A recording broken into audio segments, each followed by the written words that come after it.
Assalamualaikum warahmatullahi wabarakatuh. Nama saya Indah Putri Rahayu dari Universitas Yarsi, Prodi Akuntansi Angkatan 2019. Dan di video kali ini saya akan menjelaskan mengenai penyembuhan uji asumsi klasik.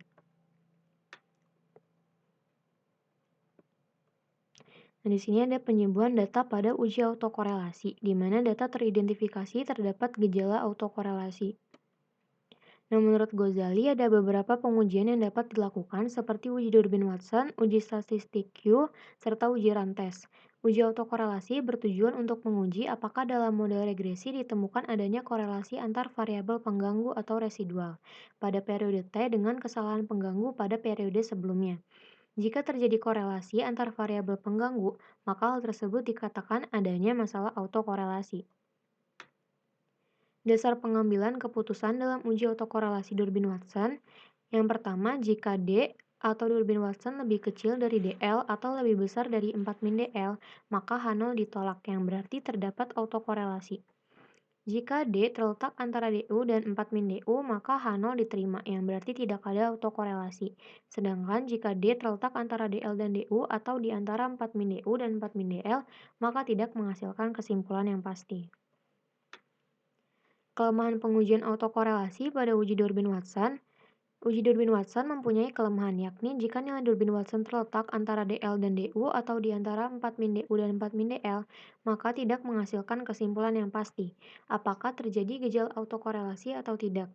Jika demikian adanya, maka alternatif yang baik untuk mengatasi masalah autokorelasi ini adalah dengan menggunakan metode lain seperti uji rantes.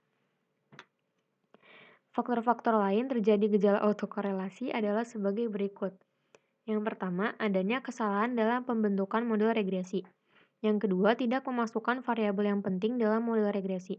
Yang ketiga, memanipulasi data. Yang keempat adalah menggunakan data yang tidak empiris. Nah, untuk uji rantes merupakan bagian dari statistik non-parametrik yang dapat digunakan untuk menguji apakah antar residual terdapat korelasi yang tinggi. Dasar pengambilan keputusan dalam uji rantes, jika nilai asumsi tutelnya lebih kecil dari 0,05, maka terdapat gejala autokorelasi. Sebaliknya, jika nilai asumsi tutelnya lebih besar dari 0,05, maka tidak terdapat gejala autokorelasi. Nah, untuk penyembuhan data pada uji heteroskedastisitas, di mana data teridentifikasi terdapat gejala heteroskedastisitas. Solusi alternatif untuk mengatasi gejala heteroskedastisitas dalam model regresi yang pertama adalah melakukan alternatif pengujian lain untuk mendeteksi ada atau tidaknya gejala heteroskedastisitas, seperti uji heteroskedastisitas dengan grafik scatterplot, uji Park, dan uji White. Yang kedua, melakukan transformasi data penelitian seperti LN, log10, lag, dan lain-lain.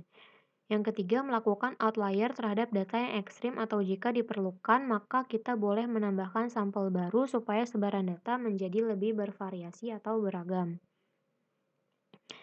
Nah, kita langsung masuk ke SPSS-nya.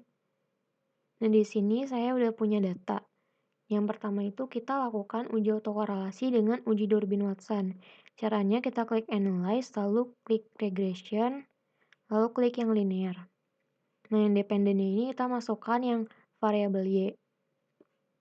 Untuk independennya kita masukkan yang variabel X1 dan variabel X2.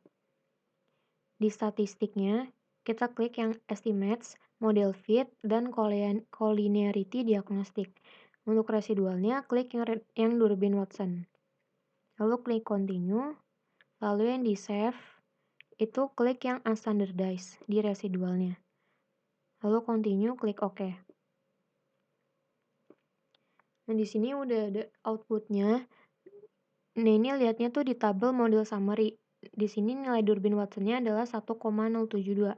Nah, untuk mencari nilai DL dan DU-nya itu, kita harus cari N sama K-nya dulu, di mana K-nya itu adalah jumlah variabel independen. Nah, jumlah variabel independen yang kita punya itu adalah X1 dan X2. Nah, berarti variabel independennya ada 2.